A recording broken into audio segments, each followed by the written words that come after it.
The Shy, Season 5, Episode 3, titled, "And This Christmas Will Be a Very Special Christmas for Me." Come on, y'all ain't know I had chops, did y'all? All right, let's get into it. Listen, this by far is the best episode of the season. Hands down. I was entertained thoroughly the whole way through. And I just thought it was the only thing that threw me off that I didn't like about it is the fact that it's summertime. And I'm like, yo, why they just don't like make the show to where it comes out throughout those seasons while it's colder out? But I get it, it is what it is. But that was the only thing. That was my only little nitpick. I was just like, yeah, it's not what's the name, man. And also the Trig and Tracy scenes.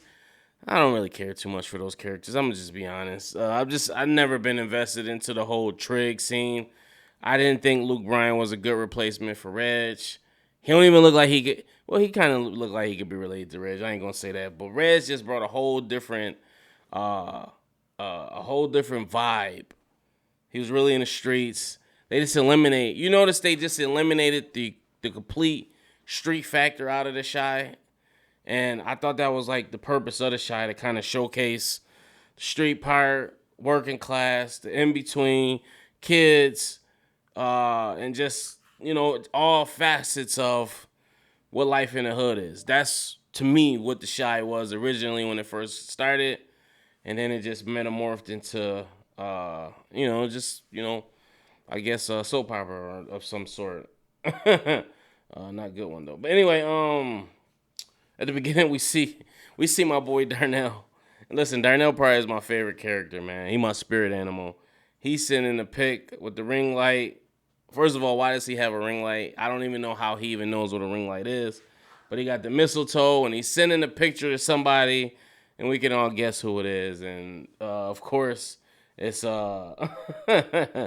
our girl Jada.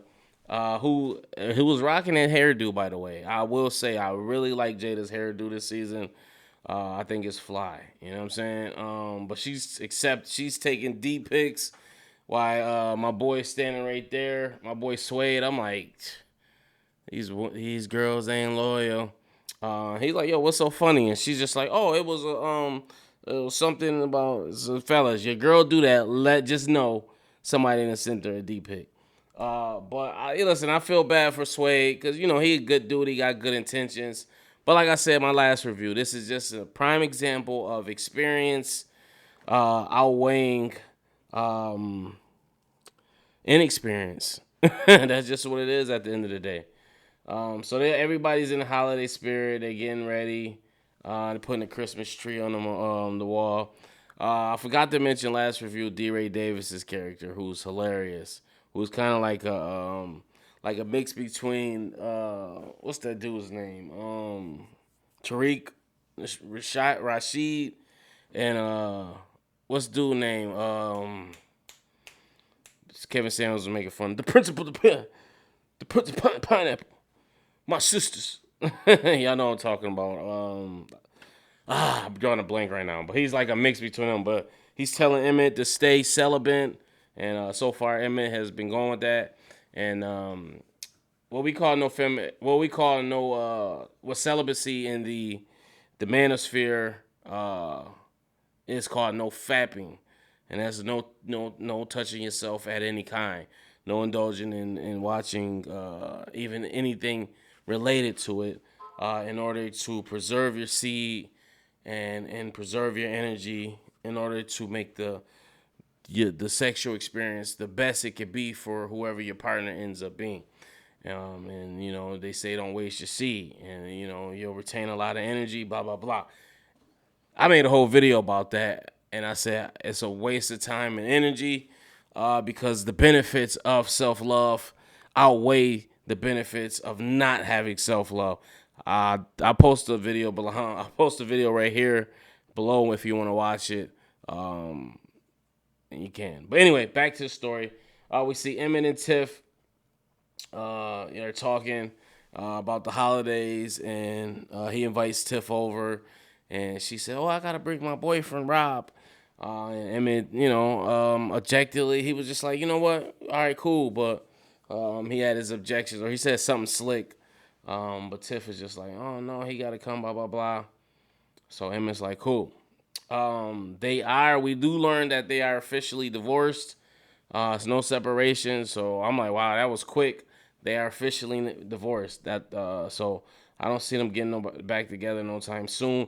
I do believe Emmett and Keisha are going to get back together because that's what happened this whole episode. And what was alluded to was the fact that these two aren't with anybody, and they're getting close and canoodling like and taking on like they used to.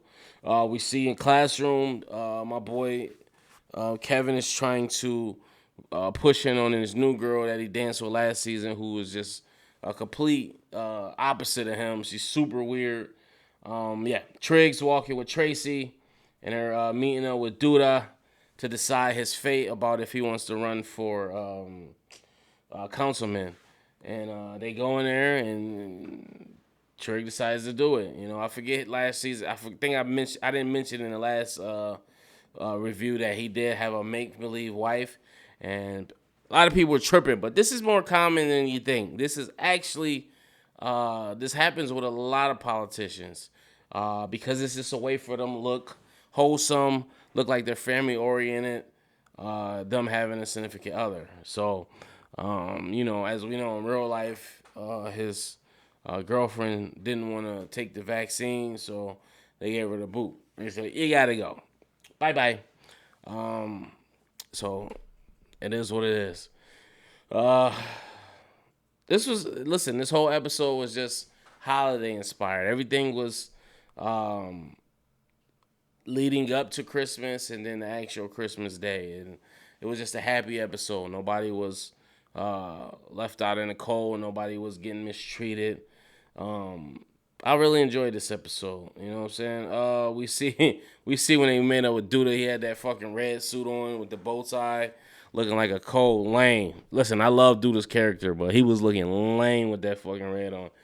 But he got Tracy wrapped around his finger. She's so open. Once Trig signs that paper, he's happy. We do see Trig's mom come in prior to him signing. She's happy that he has found a significant other. Obviously, she doesn't know that the significant other is not really a significant other. But I got a feeling that by the end of the season, these two will end up linking up and becoming something more than what they are leading on to be. That's just my prediction. I could be wrong. And listen, I wouldn't be mad if that happened for Trig. Obviously he needs some love, but we'll see what happens. So I'm like, that's pretty dope. We see Keisha and Tiffany meet up, and they're chatting about Emmett and a bunch of just different girl stuff and indulging in whole activities. They're a mess, man. I'm sorry. I just don't like Tiffany, man. She's just all over the place. You know what I'm saying? She just honestly don't know what she want, because say she don't want Emmett, cool. Then she say she want this new guy, but then at the same time she want to be in an open relationship. And this new guy just completely doesn't want to do that at all. So we'll see what happens with her character. I don't think they're gonna rat her off, but they gotta find something for them to do, because the storyline is getting kind of old. My computer just froze up. I don't know why. Let me see what we got here. So yeah, they're talking at the table and canoodling, and we actually see Iman coming there with the kid. So I'm like, oh man, people are super comfortable, man. And that's when we find out that they're actually really divorced. We see Kevin ask Trig if he could find his I don't know if I wouldn't say that's his girlfriend. That's kind of like his sister now. If he could find her brother for Christmas, he wants to give her a Christmas gift. But we saw that fell through at the end of the episode. We saw that Trig couldn't make it happen. Old boy, I guess, wind up getting caught, and he wind up getting arrested, so he's sitting in a pen. And I was just like, well, Trig, why would you even come over if that was the case? You know what I'm saying? Like, maybe you should have just not said nothing. You know what I mean? That's just on me, though. I don't know. We see we gonna skip ahead a little bit. We see that the girls, everybody's doing their own thing that night. We see the girls meet up at Keisha's mom house. So it's Jada, Keisha's mom, and her Dre, and Tracy. They're all meeting up. We see that Tiffany and Rob are out skating. Emmett's wrapping gifts for the kids, and we see Keisha decides to take an Uber over to his house and help him out. We don't know where she's going at first, but she decides to take the baby and go over there. And so everybody's kind of just doing their own thing and talking and conversing. And Jada's laying it out like, listen, I'm conflicted between Suede and Darnell, and I don't know what I'm going to do. We see that Keisha is trying to make a move on Emmett, and we see Rob and Tiffany talking about the polygamy thing again, or just being just having an open relationship. And he's saying he not with it. And she's telling him, trying to convince him, but ultimately it doesn't. It winds up not working. And this is what I like. This is the wholesome stuff I used to like about the shot. You know, just sitting around shooting the shit. I did like Jada's sweater in this episode too. She had that raw ass Wu-Tang sweater. I was like, yo, that's fire. But Dre winds up recommending therapy in order for Tracy, because she's saying she might be in love with Duda, and you know, this is the first time she admitted it, that she really cares for him deeply. I had forgot how close they had got last season, but you know, they're close. They're open. And Duda likes her equally, so I think that's pretty dope as well. Moving along, Keisha and Emmett. You know, they have a moment where they kiss for a brief second, and then they stop each other, and one decides to leave. We see Keisha on the ride home, and she's smiling, and you know, she's happy. Mission succeeded. I wonder how Tiff is going to take this. I think Tiff will finally want Emmett back once he see her with Tiffany. I don't know. I just got that feeling. Like, it's one of them feelings. Like, listen, if you ain't gonna be happy with me, you ain't gonna be happy with nobody, even though I don't want your ass. End of the party, Tracy winds up hitting up Duda. She winds up getting her back blown out.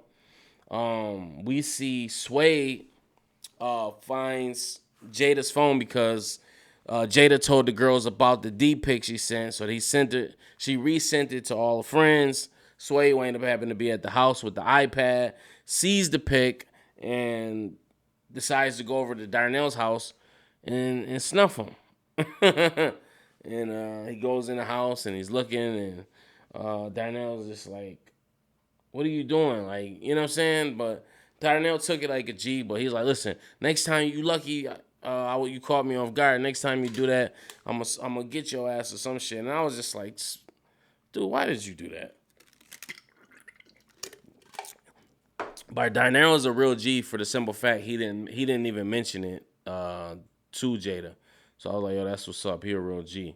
But he did come by the next morning, Soul and I on, and he says he just comes over and tells her how he feels. And he's just like, yo, listen, I know I messed up all these years ago, but I want to be with you, and blah, blah, blah, blah, blah.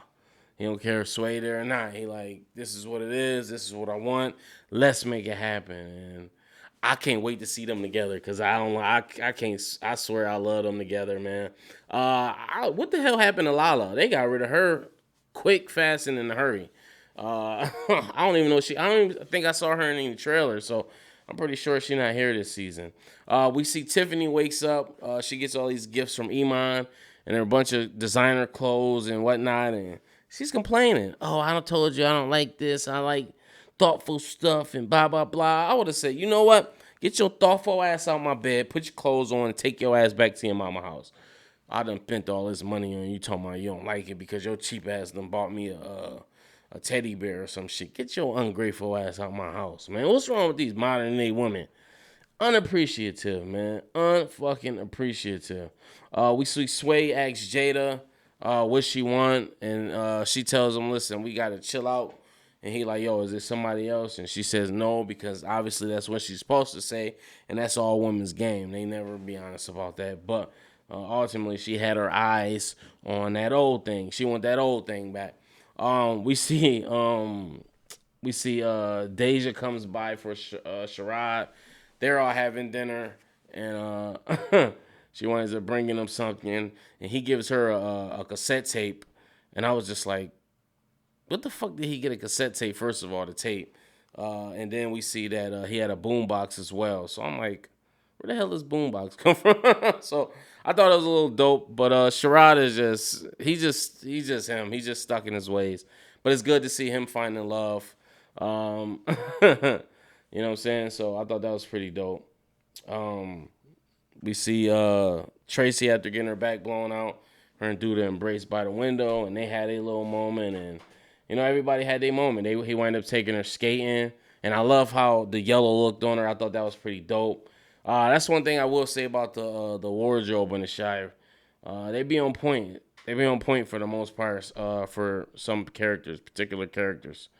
So yeah. We see everybody comes to Emmett's house afterwards, and they have a holiday party, and we see Rob and Emmett, kicking it, and everybody's kicking it, and I was just like, oh shit, this is some dope shit. I thought Keisha was gonna come, but I don't think she wanted to be messy about it, and she probably just wanted to be with her family. At the end, we see Jada and Darnell standing in front of the mistletoe, and one of the kids shouted out like, "Yo, I got a kiss," and she just embraces. She grabs him, embraces him, and Emmett's like, "Hey." Oh man, he just winds up taking a picture and shit, and that was dope, man. I think Emmett in his head low key wanted his folks back together anyway, because I don't think he liked the fact that one of his friends that was his age was smashing his mom. So she decided to choose Darnell, man. She decided to choose the old timer. Emmett sends the picture to Keisha, and she like, "Where's Suede at?" Emmett like, "I don't know." And he tells her, "I wish you were here." And she's like, I forget what did she write? What did she write? Hold on, let me see. Maybe one day I will be. So she already plotting. You know what I'm saying? That's the last thing. Good episode, nice wholesome episode. It wasn't too crazy, but I love like holiday episodes. If that came on at Christmas, it would have been perfect. It would have been the perfect Christmas episode. It's just about everybody being together. It's no drama. It's nothing bad happening to people. It was a decent episode. I really enjoyed it. And that's all I got to say about that. 18 minutes. Not too bad. Anyway, post your comments below. Let me know what you guys think. I'll leave a playlist for my Shy videos if you want to watch any of my other reviews from the other seasons. Also, that video I was talking about, I'll post that here as well. Make sure you like, subscribe. Till next time. Peace.